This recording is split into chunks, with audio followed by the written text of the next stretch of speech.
Hello everyone. Hello everyone, मैं जितेंद्र कुमार, आप सभी का टेस्टोपीडिया ऑनलाइन क्लासेस के अंदर हार्दिक स्वागत है।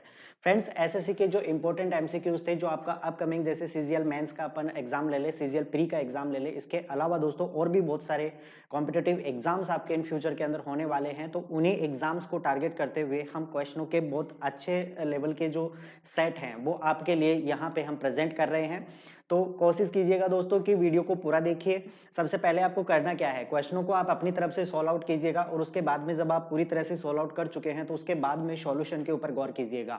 तो वीडियो को आपको एंड तक देखना है। और दोस्तों, सबसे पहला काम आपको क्या करना है कि चैनल को सब्सक्राइब करना है। अगर आपने चैनल को अभी तक सब्सक्राइब नहीं किया है तो सब्सक्राइब कीजिए और ज्यादा से ज्यादा अपने दोस्तों को शेयर कीजिए, ताकि वो भी जो भी कॉम्पिटिशन की तैयारी कर रहे हैं वहां पे उनको हेल्प मिल सके। तो दोस्तों, इन्हीं शुभकामनाओं के साथ में आज का जो ये इंपॉर्टेंट और महत्वपूर्ण जो सेशन है उसके ऊपर हम डिस्कस करेंगे पहले क्वेश्चन के साथ के अंदर।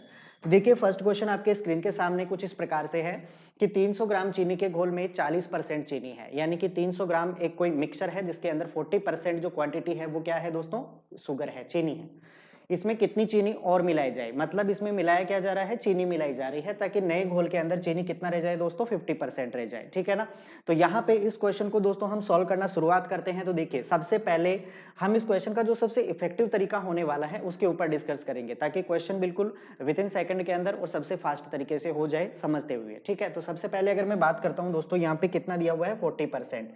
शुगर की जो क्वांटिटी है दोस्तों वो कितनी दी हुई है, 40%। और दोस्तों 40% का अगर मैं फ्रैक्शन बनाना चाहूं तो 40% का फ्रैक्शन कितना होगा, 2/5। कितना होता है, 2/5। यदि मैं मान लेता हूं कि उस मिक्सर के अंदर टोटल मिक्सर था वो अगर दोस्तों 5 किलोग्राम का था, यानी कि 5 ग्राम का यदि टोटल मिक्सर था, तो उस 5 के अंदर अगर मैं बात करूं चीनी, चीनी की मात्रा कितनी है दोस्तों, 2 ग्राम है। ठीक है ना, 2 ग्राम है। तो अगर 5 के अंदर टोटल 2 ग्राम चीनी है तो दोस्तों पानी की क्वांटिटी कितनी हुई यहाँ पे, 3 लीटर। ठीक है ना, यहां तक बात समझ पाए।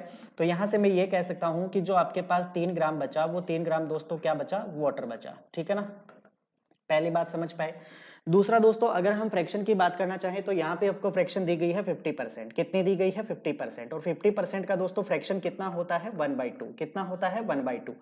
यहाँ पे अगर हम बात करें कि टोटल मिक्सचर आपके पास दोस्तों अगर 2 लीटर का था, टोटल मिक्सचर अगर 2 लीटर का था, तो 2 लीटर में 1 लीटर आपके पास क्या है, यहाँ पे चीनी है। ठीक है ना, 1 लीटर, अगर दो में 1 लीटर चीनी है दोस्तों, तो वाटर की मात्रा कितनी हुई यहाँ पे, 1 लीटर। ठीक है ना, तो वाटर कितना हुआ यहाँ पे, 1 लीटर का वाटर हो गया। यहां तक बात सभी को क्लियर हो गई होगी। अब उसके बाद में हम वाटर को अलग रखते हैं और शुगर को अलग रखते हैं और फिर उसके बाद में इसकी कैलकुलेशन करते हैं। ठीक है ना दोस्तों। तो एक तरफ दोस्तों यहाँ पे हम रख लेते हैं वाटर और एक तरफ रख लेते हैं हम शुगर, और फिर इसके बाद में इस क्वेश्चन को बिल्कुल ईजी और शानदार तरीके से हम सॉल्व आउट करते हैं। तो देखिए, यहाँ पे मैं रखता हूं एक तरफ, तो हम रख लेते हैं दोस्तों, यहाँ पे देखो मिलाई चीनी जा रही है, इसका मतलब पहले हम रख लेते हैं वाटर को और फिर उसके बाद में हम रख लेते हैं शुगर को। दोनों तरफ हम ये चीजें रख लेते हैं। तो अगर मैं पहला मिक्सर की बात करता हूं तो पहले मिक्सर के अंदर दोस्तों वाटर कितना है, 3 लीटर का वाटर है। अगर 3 लीटर पानी है तो चीनी की मात्रा कितनी है दोस्तों, 2। ठीक है ना। अगर टोटल मिक्सर स्टार्टिंग के अंदर 5 था, 5 में यदि 2 ग्राम चीनी है तो दोस्तों 3 ग्राम आपके पास क्या हुआ, वाटर हुआ। ठीक है। और अगर हम दूसरे की बात करते हैं तो दूसरे के अंदर वाटर कितना है, 1 क्वांटिटी। अगर वाटर 1 है दोस्तों तो शुगर कितना है, यहाँ पे 1 है। ठीक है, यहां तक बात सभी को क्लियर हो गई होगी। अब क्वेश्चन के अनुसार हम चलते हैं दोस्तों। क्वेश्चन में ये कहा गया है कि कितनी चीनी और मिलाई जाए, मतलब इसमें हम ऐड क्या कर रहे हैं, शुगर। इसका मतलब वाटर को हमने सेम रखा है। ठीक है, वाटर को हमने सेम रखा है, तो यहाँ पे वाटर देखो, यहाँ पे 3 है और यहाँ पे 1 है, तो हम वाटर को सेम बनाते हैं। तो मुझे इस 1 को 3 बनाने के लिए कितने से मल्टीप्लाई करना होगा, 3 से। तो अगर इसको 3 से मल्टीप्लाई किया है तो इसको भी हमें कितने से मल्टीप्लाई करना पड़ेगा, 3 से मल्टीप्लाई करना पड़ेगा। अब दोस्तों यहाँ पे ध्यान दीजिएगा, अगर मैं स्टार्टिंग मिक्सर की बात करता हूँ, स्टार्टिंग मिक्सर कितने का था, 5 लीटर का था। लेकिन अगर हम अकॉर्डिंग टू क्वेश्चन जाएं तो टोटल मिक्सर आपके पास कितना है, 300 ग्राम का है। यानी कि मैं ये कह सकता हूं कि जो ये 5 है ये किसके बराबर है दोस्तों, 300 ग्राम के बराबर है। ठीक है ना, ये 5 है वो किसके बराबर है, 300 ग्राम के बराबर है। मतलब कितना गुना है दोस्तों, 60 गुना है। यहां तक बात सभी को समझ में आ गई। अब ध्यान दीजिएगा, हमारे पास स्टार्टिंग के अंदर शुगर कितना था, 2 लीटर। अब कितना है दोस्तों, 3 लीटर। मतलब हमने कितना मिक्सर यहाँ पे ऐड किया है, कितना शुगर हमने ऐड किया है, 1 लीटर ऐड किया है। तो यहाँ पे ध्यान दीजिएगा, आपको 1 की वैल्यू निकालनी पड़ेगी। तो 1 की वैल्यू को भी हम क्या करेंगे दोस्तों, 60 से गुणा कर देंगे, तो हमारे पास जो रिजल्ट आएगा वो कितना आएगा, 60 ग्राम। यानी कि हमने जो चीनी मिलाई है दोस्तों वो कितनी मिलाई है, 60 ग्राम हमने चीनी मिलाई है, जो ऑप्शन नंबर सी में आपको प्रॉपर तरीके से विजल है। ठीक है ना। तो ये बात आपको समझ में आ गई होगी। यहाँ पे क्वेश्चन को ध्यान दीजिए किस प्रकार से करना है।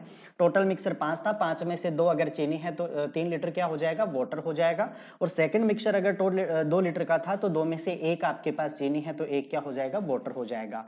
वाटर को आपको सेम करना है, शुगर वैल्यूज इंक्रीज हो जाएगी 2 से 3, मतलब 1 बढ़ गया तो 1 की वैल्यू हम निकाल पाएंगे। तो आपके पास जो राइट आंसर बनेगा दोस्तों वो क्या बनेगा, 60 ग्राम। यानी कि आपने कितनी चलाई है, कितनी चीनी एक्स्ट्रा मिलाई है, 60 ग्राम चीनी एक्स्ट्रा मिलाई है, तो आपके पास क्वेश्चन एक्यूरेट आ जाएगा।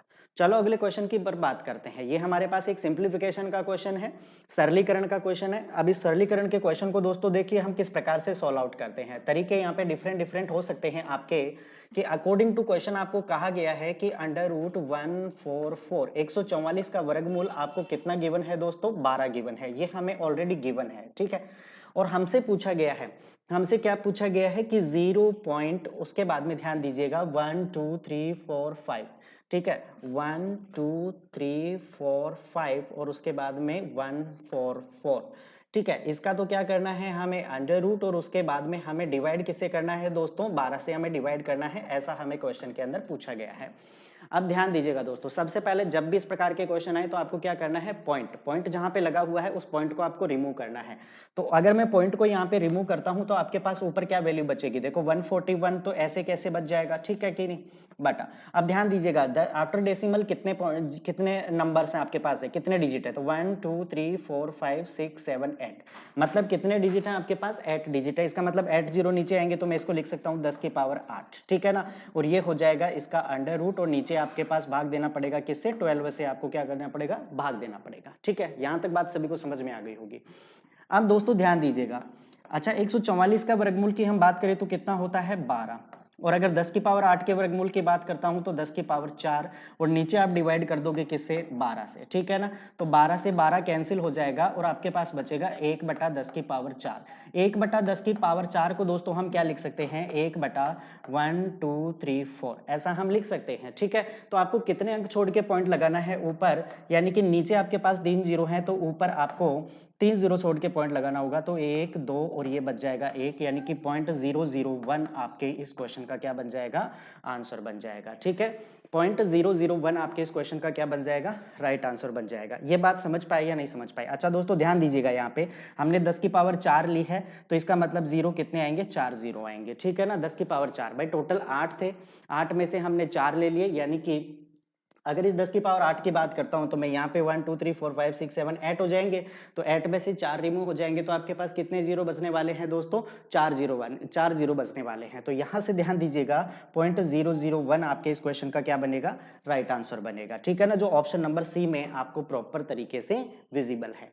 ये बात समझ पाए होंगे, ठीक है। सिंप्लीफिकेशन का बिल्कुल आसान सा क्वेश्चन है कि आपने क्या किया, पॉइंट रिमूव किया, 10 की पावर 8, 10 की पावर 8 का जो जब आप स्क्वायर रूट कर रहे होंगे तो क्या निकल के आएगा, 10 की पावर 4, 12 से 12 कैंसिल हो जाएगा तो ऊपर बचेगा 1 और नीचे बचेगा 10 की पावर 4, और 10 की पावर 4 को आप क्या लिख सकते हो, 10,000। और 10,000 का जब भाग आप दोगे 1 के अंदर तो आपके पास रिजल्ट कितना आएगा दोस्तों, 0.0001, यानी कि 0.0001, ये आपके इस क्वेश्चन का क्या बनेगा, राइट आंसर बनेगा, ठीक है। चलो अगले क्वेश्चन के ऊपर चलते हैं। नेक्स्ट क्वेश्चन देखिए। नेक्स्ट क्वेश्चन आपके सामने इस प्रकार से है कि दो संख्याओं के लेसेपे और मेसेपे का योगफल, ठीक है, कितना दिया हुआ है, 536 दिया हुआ है, और उनके लेसेपे तथा मेसेपे का अंतर आपको दिया गया है 296। यदि उनमें से एक संख्या 104 हो तो दूसरी संख्या आपको ज्ञात करनी है। मतलब ऐसे आपको दो नंबर ढूंढने हैं दोस्तों, जिनमें एक नंबर तो आपको दिया गया है 104, कि उनका एलसीएम और एचसीएफ तो कितना हो, योगफल कितना हो 536, और उनका डिफरेंस है वो दोस्तों कितना आए, 296 आए। तो हम बात करते हैं दोस्तों यहाँ पे, तो ध्यान दीजिएगा, अगर मैं बात करता हूं कोई भी दो संख्याएं होती है उनके, यानी कि फर्स्ट नंबर और second number, first number and second number, इन दोनों का प्रोडक्ट ये बराबर होता है दोस्तों किसके, एलसीएम इनटू उनके एचसीएफ के बराबर होता है, ठीक है ना। एलसीएम और उनके एचसीएफ के बराबर होता है। अब हमें वो दोनों नेचुरल नंबर पता नहीं है, तो हम मान लेते हैं कि आपके पास जो पहला नंबर है, यानी कि अगर हम मान लेते हैं दो संख्याओं के एलसीएम और एचसीएफ का योगफल, एलसीएम को मान लिया हमारे पास पता नहीं है तो एलसीएम को मान लिया हमने x और एचसीएफ को मान लिया हमने y।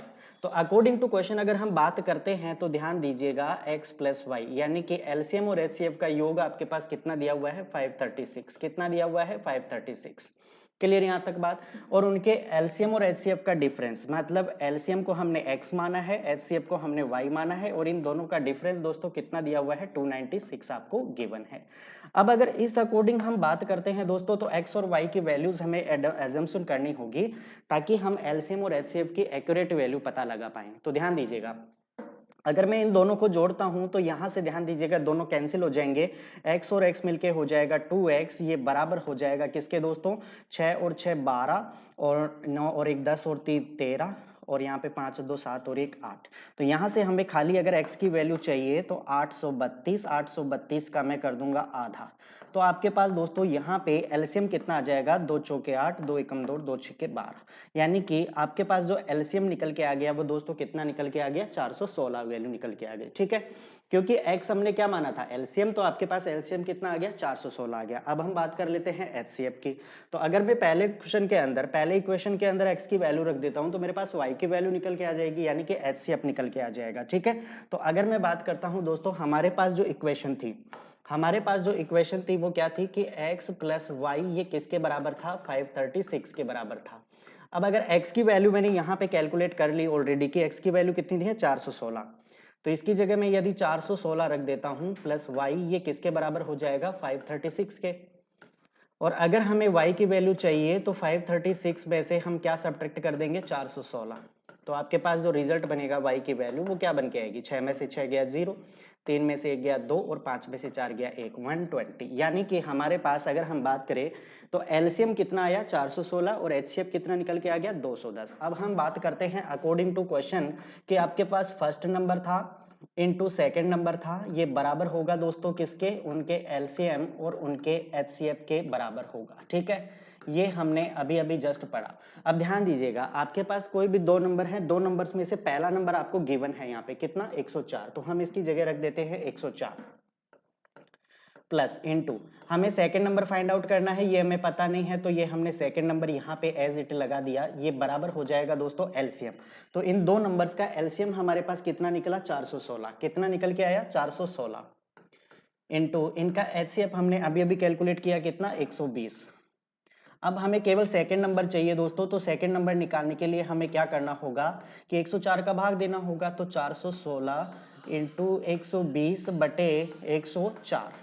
ठीक है ना, तो अब यहां से हम इसको सॉल्व करते हैं। ठीक है, तो यहां से सॉल्व करेंगे तो देखो ये हो गया 4 दूनी 8 और 4 छिंगे 24, और ये हो गया 4 तिया 12। ठीक है, और थोड़ा सिंप्लीफाइड कर देते हैं, 13 39, 39 के बाद में 13 दूना 26, और ये हो गया 13 39, और 13 दूना 26। ठीक है, और 2 से ये कट गया 15 टाइम, 15 को आपने 32 से मल्टीप्लाई किया तो 15 दूना 30, बच गया 3, 15 3 45, 45 और 3 कितने हो गए, 48, यानी कि 480। तो हम ये कह सकते हैं कि हमारे पास जो सेकंड नंबर आ गया। ठीक है, अब यहाँ पे ध्यान दीजिएगा, अगर मैं बात करता हूँ कि हमारे पास जो सेकंड नंबर निकल के आ गया दोस्तों, वो कितना निकल के आ गया, 480। ठीक है ना, 480 आपके पास सेकंड नंबर निकल के आ गया। यानी कि हम ये कह सकते हैं कि आपको यहाँ पे करना क्या होगा, सबसे पहले आप इनका एलसीएम फाइंड आउट कीजिए, एचसीएफ फाइंड आउट कीजिए, और उसके बाद में आपके पास एक नंबर ऑलरेडी गिवन है तो उस एक नंबर का आप भाग दे दीजिए, तो आपके पास सेकंड नंबर ऑटोमेटिकली जनरेट हो जाएगा। ठीक है दोस्तों,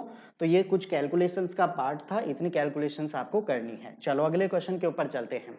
एक समचतुर्भुज की प्रत्येक भुजा की लंबाई, ठीक है, आपके पास एक समचतुर्भुज, एक रोम्बस है जिसकी एवरी साइड की लंबाई कितनी है, 13 सेंटीमीटर है, और इसके एक विकर्ण की लंबाई आपके पास 24 सेंटीमीटर है। तो आपको बताना है कि समचतुर्भुज का क्षेत्रफल क्या होगा।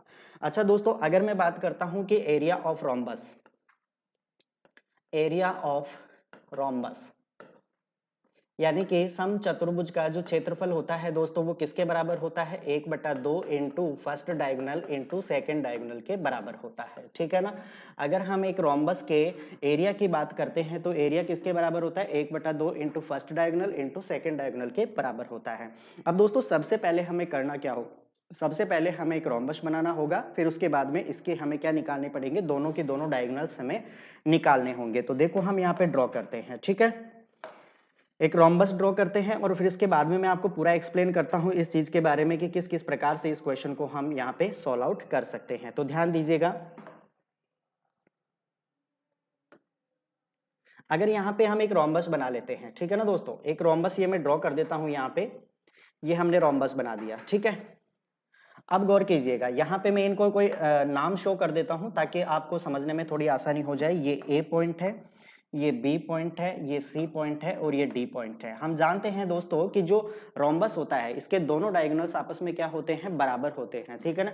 दोनों डायगोनल्स क्या होते हैं, बराबर होते हैं और दोनों डायगोनल्स एक दूसरे को 90 डिग्री पर इंटरसेप्ट करते हैं, ठीक है। दोनों डायगोनल्स एक दूसरे को किस पे इंटरसेप्ट करते हैं, 90 डिग्री के ऊपर इंटरसेप्ट करते हैं, ठीक है दोस्तों। तो अब उसके ऊपर गौर कीजिएगा, अगर मैं यहाँ पे बात करता हूं इसकी, तो यहाँ पे हमने ये डायगोनल बना लिया और एक डायगोनल मैं आपके सामने इस प्रकार का बना देता हूं, ठीक है। एक डायगोनल तो हमने ये बना लिया। अब दूसरा डायगोनल देखिएगा, दूसरा डायगोनल हम यहां से ड्रॉ करते हैं और एक डायगोनल हमने ये बना दिया। दो डायगोनल्स हम ड्रॉ कर चुके हैं। अब ध्यान दीजिएगा, अगर हम डायगोनल्स की बात करते हैं दोस्तों, तो आपको ये पता है कि ये दोनों के दोनों डायगोनल्स किस पे 90 डिग्री पे इंटरसेप्ट करते हैं और 90 डिग्री से पे इंटरसेप्ट करेंगे तो यहाँ पे प्रत्येक भुजा की लंबाई, मतलब ये लंबाई आपको कितनी दी गई है, 13 सेंटीमीटर। ये कितना दी गई है, 13 सेंटीमीटर आपको दी गई है, ठीक है दोस्तों। और एक डायगोनल आपको कितना दिया गया है, 24 सेंटीमीटर। तो अगर एक डायगोनल में कोई सा भी मान लेता हूं दोस्तों, ठीक है ना, तो मैं डायगोनल ये मान लेता हूं, ठीक है। आप ये भी मान सकते हो, कोई इशू नहीं है इस चीज से। तो हम जैसे ये मान लेते हैं, अगर ये चॉइस है तो मुझे बताओ यहां से यहां तक कितनी हुई, ये 12 सेंटीमीटर और ये भी कितनी हो जाएगी दोस्तों, 12 सेंटीमीटर, टोटल 24 हो गई।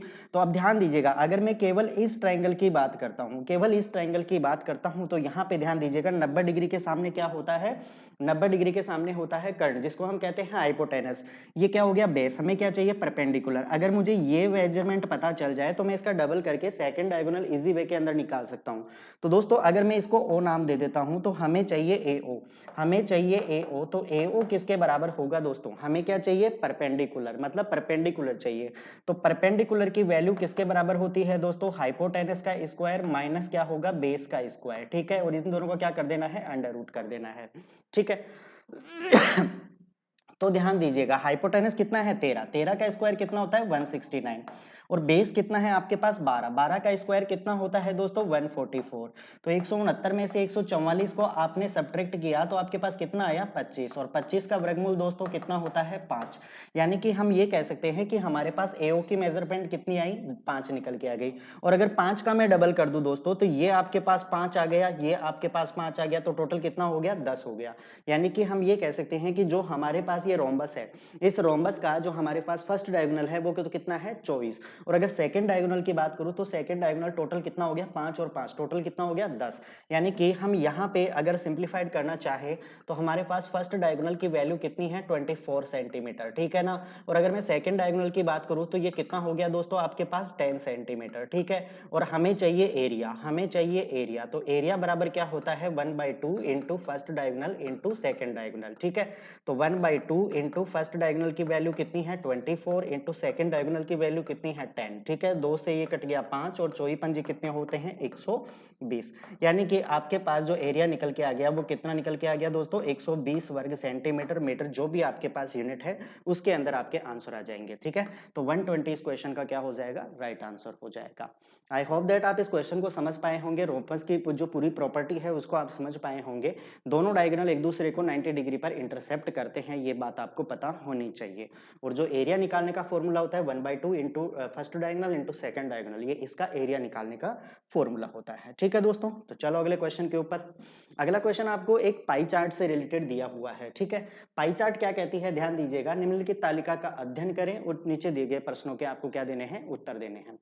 नीचे दी गई तालिका किसी शहर के विद्यालयों में नियुक्त प्राथमिक विद्यालय के शिक्षकों की संख्या का जिलेवार आंकड़ा दर्शाती है, ठीक है। और शहर में पुरुष शिक्षकों की संख्या तथा महिला शिक्षकों की संख्या का अनुपात बताइए।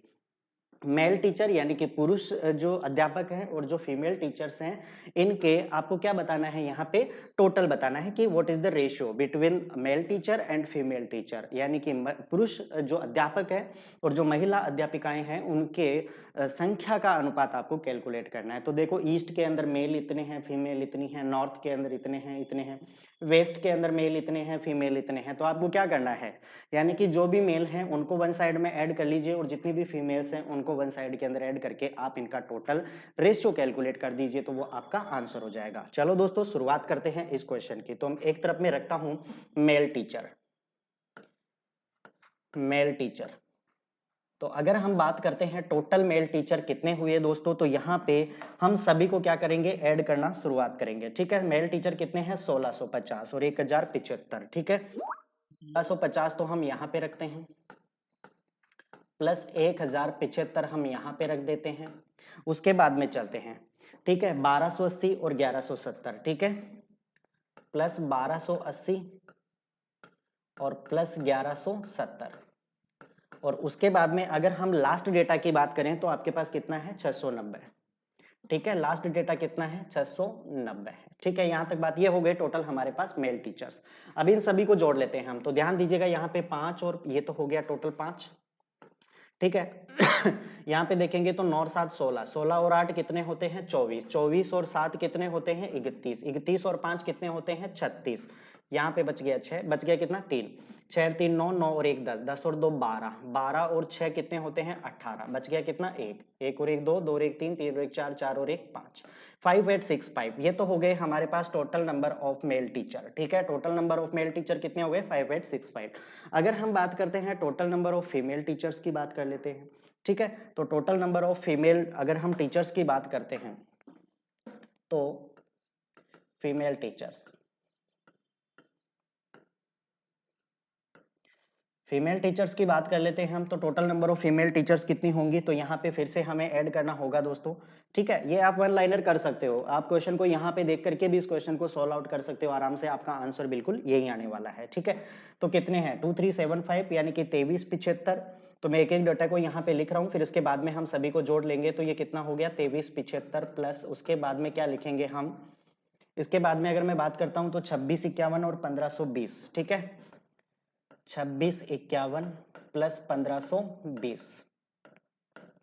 उसके बाद में देखिए नेक्स्ट डाटा आपको क्या दिया हुआ है, 1085 और 859। ठीक है, 1085 और उसके बाद में 859। ठीक है, ये सारा डाटा हो गई, यानी कि 1 2 3 4 5, यहाँ पे भी 1 2 3 4 5, टोटल 5 डेटा थे, 5 डेटा हम यहाँ पे लेंगे। ठीक है, फिर उसके बाद में बस इन दोनों को आपको क्या कर देना है, रेशियो निकाल देना है। ठीक है, तो यहाँ से हम ऐड करना शुरुआत करेंगे, यहाँ से देखो 9 और 5 14, 14 और 1 15, 15 और 5 कितना हुआ, 20, बच गया कितना, 2, 5 और 2 7, 8 और 7 15, 15 और 2 17, 17 और 5 22, 22 और 7 कितने हो गए, 29। ठीक है, बच गया कितना, 2, 8 और 2 10, 10 के बाद में 5 15, 15 और 6 कितने होते हैं, 21, 21 और 3 कितने होते हैं, 24, बच गया 2, 2 और 1 3, 3 और 1 4, 4 2 6, 6 और 2 8, यानी कि ये आपके पास टोटल नंबर ऑफ क्या आ गए, फीमेल कैंडिडेट्स आ गए। अब हमसे क्वेश्चन में ये पूछा है कि मेल कैंडिडेट्स, यानी कि मेल कैंडिडेट्स और फीमेल कैंडिडेट्स का आपको रेशियो बताना है। तो दोस्तों मेल कैंडिडेट्स हमने कितने कैलकुलेट किए, 5865, और ये रेशियो आपको निकालना है 8490। ठीक है ना, ये रेशियो जब आप इनको कैलकुलेट कर रहे होंगे ना दोस्तों, जब आप इनको सिंप्लीफाइड कर रहे होंगे तो सीधा और सटीक आपके पास आंसर जो आएगा वो कितना आएगा, 391, यानी कि 391 अनुपात 566। ठीक है, ये आपके पास टोटल नंबर ऑफ इनके मेल और फीमेल कैंडिडेट्स का जो रेशियो है वो बन के आएगा। ठीक है, तो जब आप इनको सिंप्लीफाइड करते जाओगे तो आपके पास आंसर ये रहने वाला है। चलो दोस्तों आगे बढ़ते हैं। ठीक है, नेक्स्ट क्वेश्चन की तरफ देखो, 21 सेंटीमीटर एक लंबी जीवा है, 25 सेंटीमीटर एक व्यास वाले वृत्त में खींची जाती है, केंद्र से जीवा की लंबवत दूरी आपको कैलकुलेट करनी है। ठीक है, 21 सेंटीमीटर एक लंबी जीवा है और 25 सेंटीमीटर एक व्यास वाले वृत्त के में खींची जाती है। तो सबसे पहले हम यहाँ पे एक सर्किल ड्रॉ करते हैं। ठीक है, सबसे पहले हमें क्या करना होगा, एक हम सर्किल ड्रॉ करते हैं। सर्किल ड्रॉ करेंगे तो देखो किस प्रकार से सर्किल बनेगा।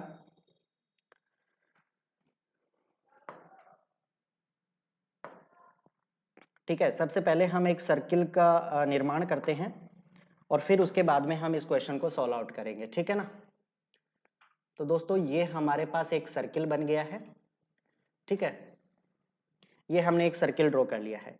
अब इसके बाद में हमें क्या करना पड़ेगा, 21 सेंटीमीटर एक लंबी जीवा बनाई गई है। ठीक है, 21 सेंटीमीटर आपके पास क्या है, एक जीवा की लंबाई है। तो ध्यान दीजिएगा, सबसे पहले हम यहाँ पे एक जीवा का निर्माण करते हैं। तो जीवा मतलब क्या होती है, आपके पास जो परिधि होती है उन परिधियों का जो मिलान बिंदु होता है। जैसे मैं कहूँ कि ये हमारे पास एक जीवा है, ठीक है ना, ये हमने एक जीवा ड्रॉ कर ली।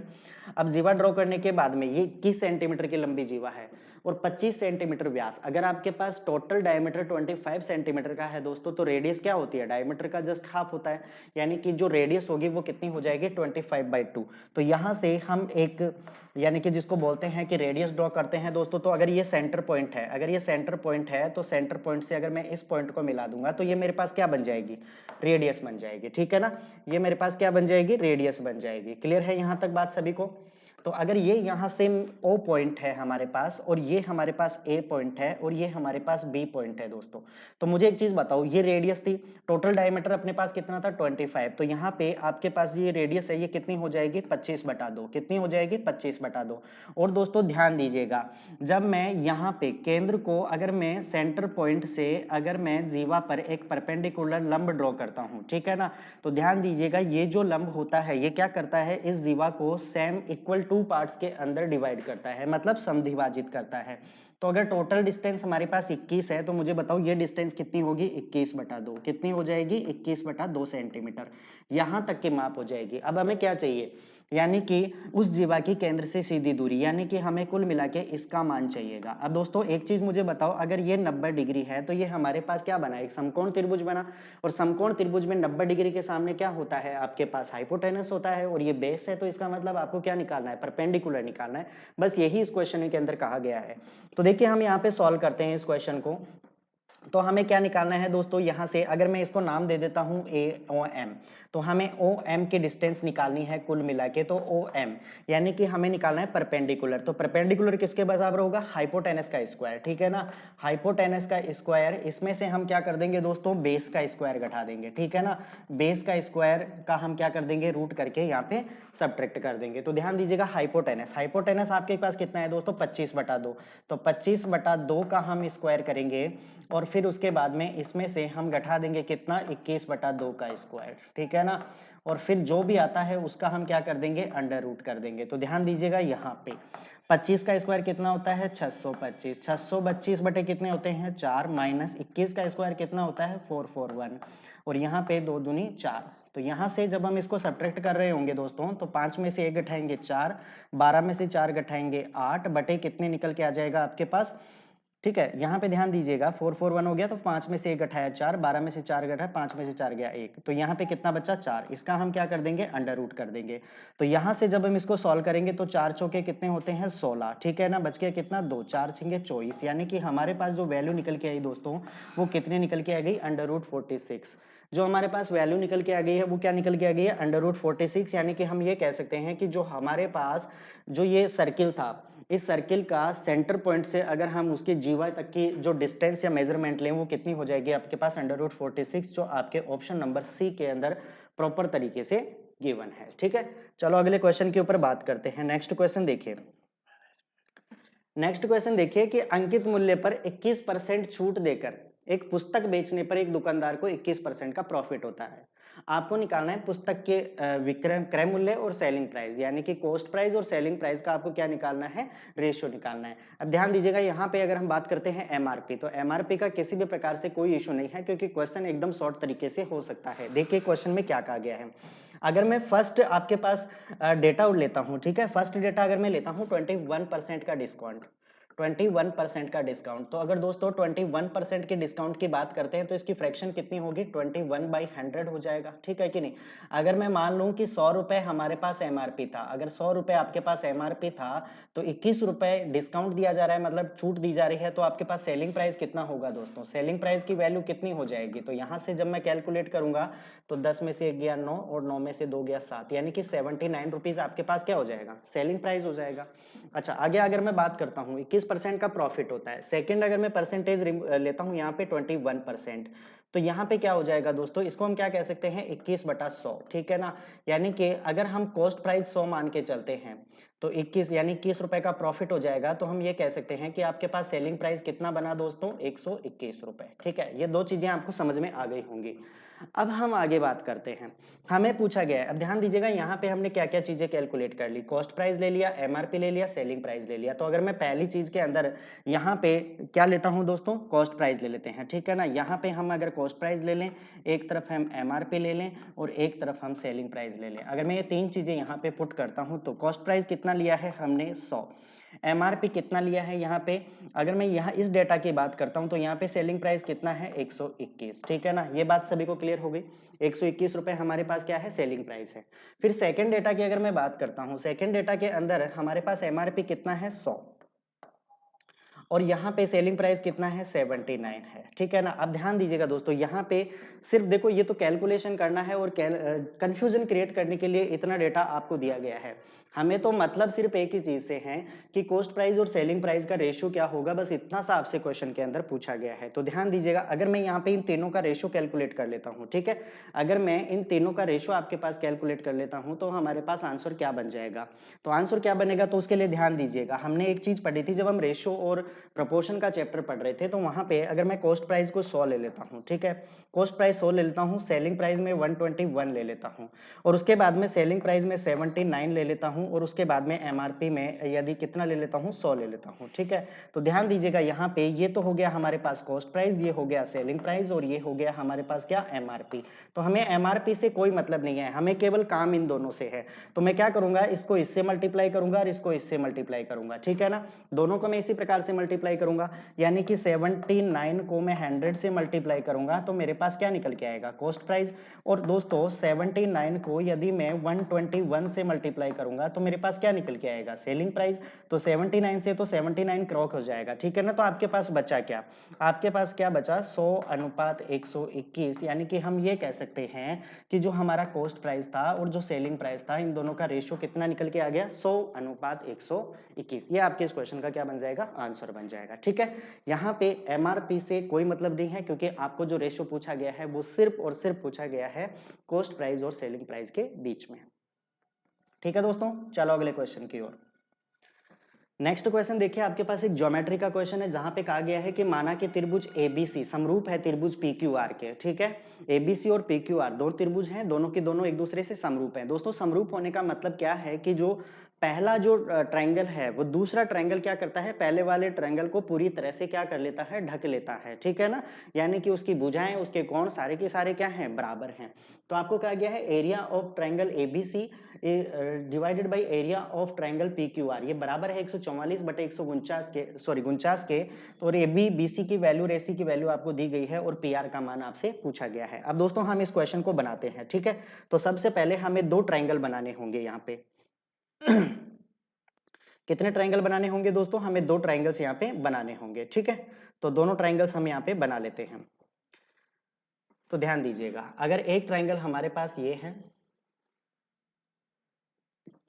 और एक ट्रायंगल हम यहाँ पे बना लेते हैं, ठीक है। ये दो ट्रायंगल्स हमने यहाँ पे ड्रॉ कर लिए हैं, ठीक है। यहां तक बात सभी को समझ में आ गई। अब उसके बाद में देखिएगा, ठीक है, ये दो ट्रायंगल्स हमने यहाँ पे ड्रॉ कर लिए। एक मिनट में इसको थोड़ा दोबारा बना देता हूं।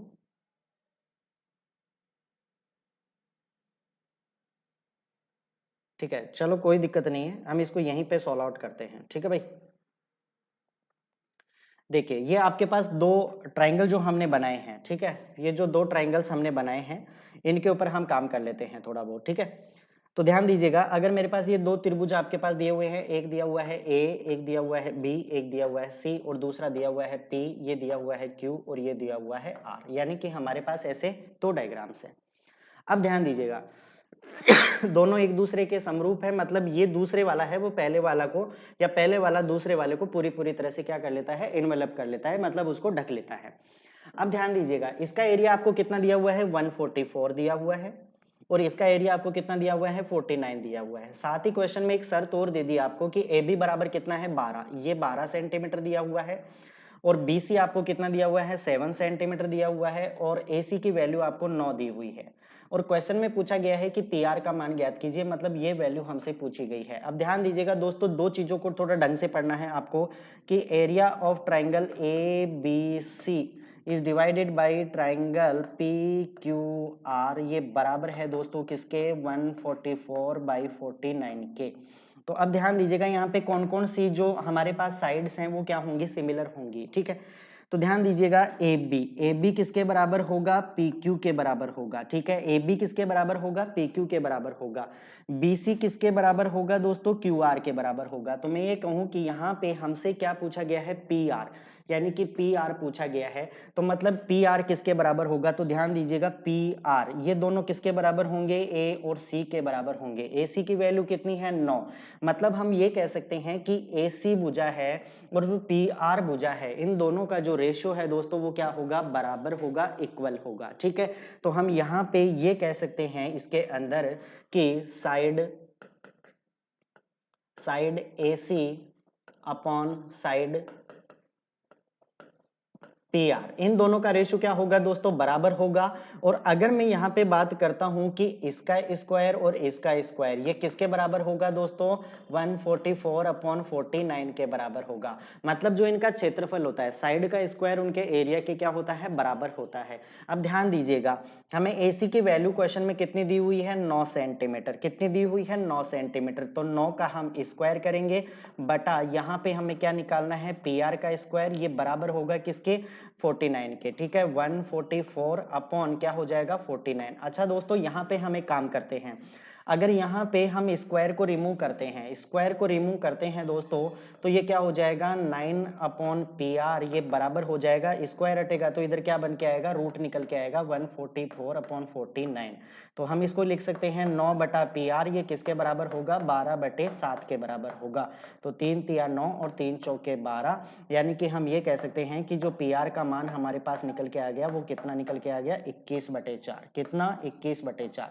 ये आपके इस क्वेश्चन का क्या हो जाएगा, राइट आंसर हो जाएगा 21/4, जो आपको ऑप्शन नंबर डी के अंदर गिवन है, ठीक है दोस्तों। तो आज के लिए हम इतना ही सफिशिएंट करते हैं। नेक्स्ट क्लास में हम फिर आपके साथ में रूबरू होंगे कुछ मजेदार और कुछ अच्छे शानदार क्वेश्चनों के साथ में, कुछ डिफरेंट मेथड्स के साथ में। तो आप इन क्वेश्चनों को खुद करने की कोशिश कीजिएगा। जहां पे भी आपको प्रॉब्लम्स क्रिएट होती हैं, वीडियो को एक बार पॉज कीजिएगा, खुद करने की कोशिश कीजिएगा, और उसके बाद में अगर आपको नहीं आती है चीजें तो उसके बाद में आप पूरा वीडियो प्लेबैक बटन पे जाकर के पूरा शो कीजिएगा, ठीक है दोस्तों। तो इन्हीं शुभकामनाओं के साथ में आज के सेशन को हम यहीं पे समाप्त करते हैं, और आई होप दैट कि ये चीजें आपको समझ में आई होंगी। तो ऐसे ही अपने दोस्तों को आप ज्यादा से ज्यादा शेयर करते रहें। इन्हीं शुभकामनाओं के साथ में थैंक यू, गुड बाय।